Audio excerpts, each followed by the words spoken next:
So how did you respond the last time you were attacked? I know that's a very important question, but today I'm going to be talking to you about another story, the same story from How to Thrive in a Toxic Environment. And that question is really important because sometimes when we don't think about who we are and what we represent, we respond the way most of the time people want us to respond. As I was sharing in a previous video, I was talking about Daniel in the lion's den. I was kind of giving you a backdrop of how he got there. Let's talk about that because I want to talk about two things. Number one, I want to talk about how Daniel responded. And number two, I want to talk about how when you're in a leadership position and people are bringing you information about other people, right? We need to make sure that we understand people have agendas. So let's get into this story. Let me summarize it pretty quick. So Daniel and two other administrators, they were all promoted and they were over 120 provinces. And Daniel was doing such a fantastic job. The king was like, you know what, Daniel, you're doing such a great job. I want you to be over all of it. Well, guess what? Daniel's colleagues put this plot together to try to find some things to criticize and condemn him for. Well, guess what? They couldn't find anything. Now, Daniel was not perfect, but Daniel was steadfast and he crossed his T's, dotted his I's, and he had principles. He had integrity, just the way you and I do. But you know what? Since they couldn't find anything based on how he did his work and what he was doing in his work, they took it to a personal attack, right? So they started trying to find something against his personal religion. And you know what they did? They said, that's how we're going to attack him. So in Daniel, the 6th chapter, the 6th verse, it says, so the administrators and high officers went to the king. They went to the king and said, long live King Darius. We are all in agreement. We administrators, high officers, officials, advisors, and governors, we agree that the king should make a law that will be strictly enforced. Give orders that for the next 30 days that any person who prays to anyone divine or human, except to you, your majesty, will be thrown into the den of lions. Now, as you can see, they have an agenda. The king does not know they have an agenda, but he's going to eventually find out that they have an agenda. And that's one thing that I want you to make sure that you understand. When people get against you, they will get in agreement on anything against you. So don't put a lot of energy into what people are doing against you. Don't spend a lot of time. Don't spend a lot of your focus. Don't spend a lot of your energy looking at that because that's who they are. But they'll also be taken care of. But I think this is really, really important. They all got together and went to the king and said, King, you need to make a law. You are the king. We honor you and no one should be praying to anyone except you. That's what they were thinking. So guess what the king said? And the king, and it says, and now your majesties, they asked him to issue and sign the law so that it cannot be changed, an official law of the Medes and Persians that cannot be revoked. So King Darius signed the law. Why do you think he signed the law? He signed the law because he was the man. And I want you to know sometimes as leaders, we may get ourselves in a predicament. And when people are boosting our egos and they get us to do things and we think we are the man. But the king had to eventually come to that crossroad as well. But I love how Daniel responded. And this is one thing that we have to learn, that when someone puts in a law in place, how are we going to respond? Right? It's not about violating the law. It's about really violating our personal integrity and our identity. This is what Daniel did.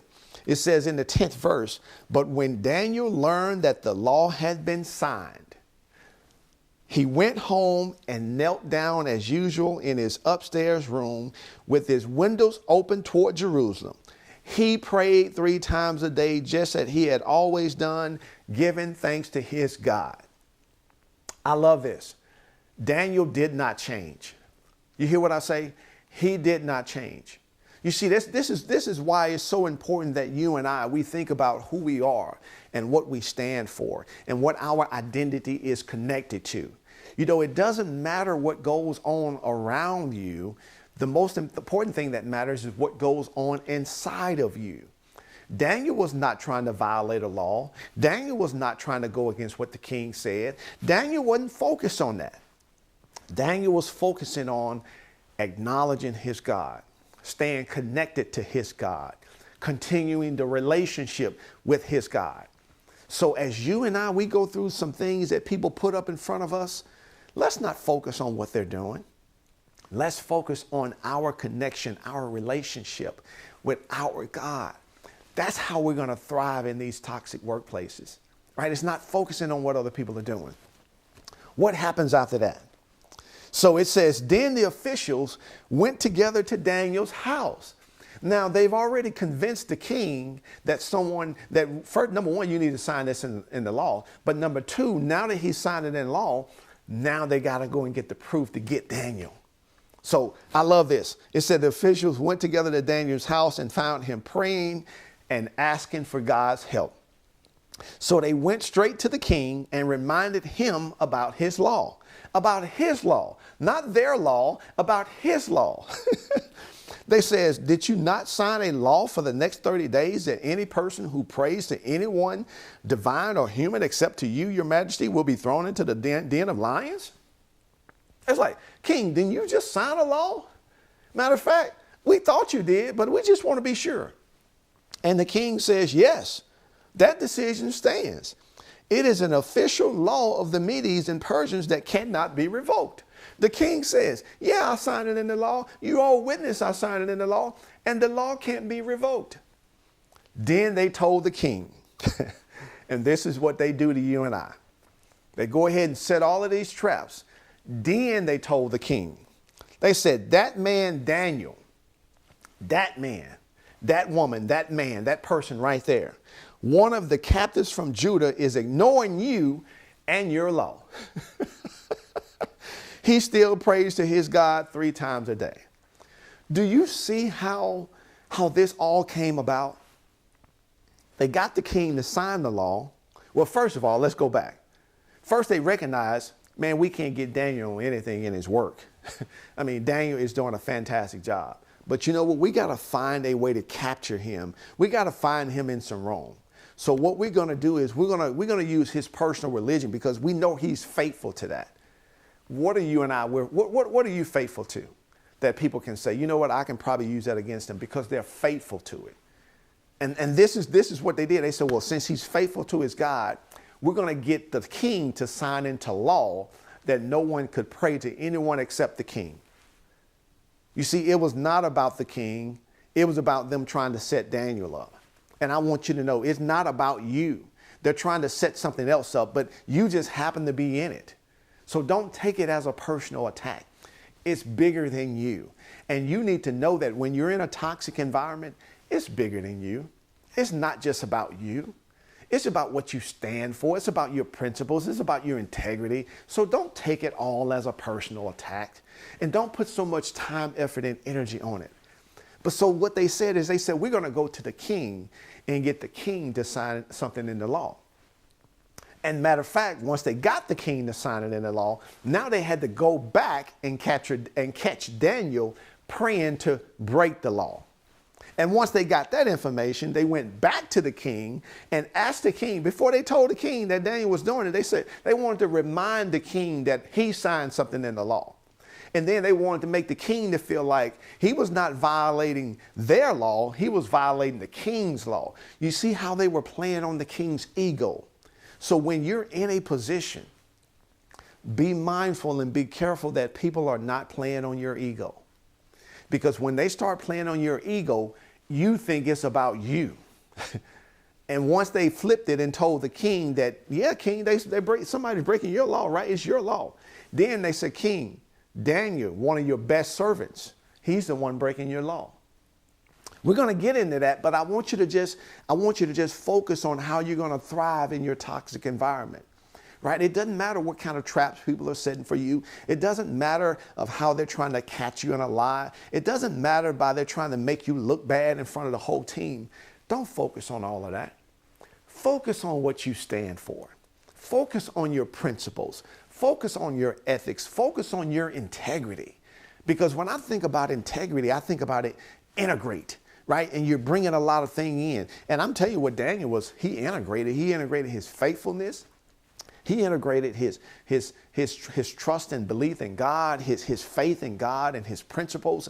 And it didn't matter. I mean, the story said that even when Daniel was aware that the law was signed into law, Daniel did what he normally does. And that's what you and we have to do. I don't care what laws are put into place. You keep your connection and your relationship with God. That's the most important thing. That's how you and we're going to thrive in our toxic work environments. So don't focus on the environment. Focus on your relationship and your expectations and your experiences with who God is and what he has already done for you. This story excites me because it just reminds me all of us are going to get to a crossroad, right? That crossroad of this is who I am and this is what I do. And now I'm being challenged, right? That's what that crossroad is. And you're going to be challenged. So I want you to just focus on who you are and who you have a relationship with. That's the most important thing. And that's what encourages me with Daniel. So again, be encouraged. If you want to know how to thrive in your toxic workplace, let's do like Daniel did. No matter when people are setting traps for us, let's continue to keep the main thing the main thing. Listen, if this video has been helpful for you, like it, comment on it, subscribe to it, share it with some people, share it with your team members.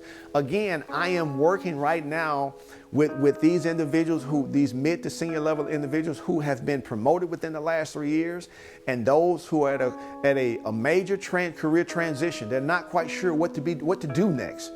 And so I'm loving helping these mid to senior level leaders find their way, and not only find their way, but create that path to where they know they need to be. But unfortunately, some of us, we can get caught up in our toxic environments, and we start looking around and looking and see what everybody's saying and what everybody's doing, and we forget our purpose. We forget our relationship. We forget our connection to who God is in our life, and more importantly, who he has created and called us to be.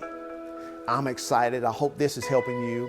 And I can't wait to see you on the next one, because the next one we're going to talk about part 3. We're going to continue this journey. We're going to continue this story, because I want you to see how Daniel is transforming not himself, but he's also transforming the king. I can't wait to see you on the next one. See you soon.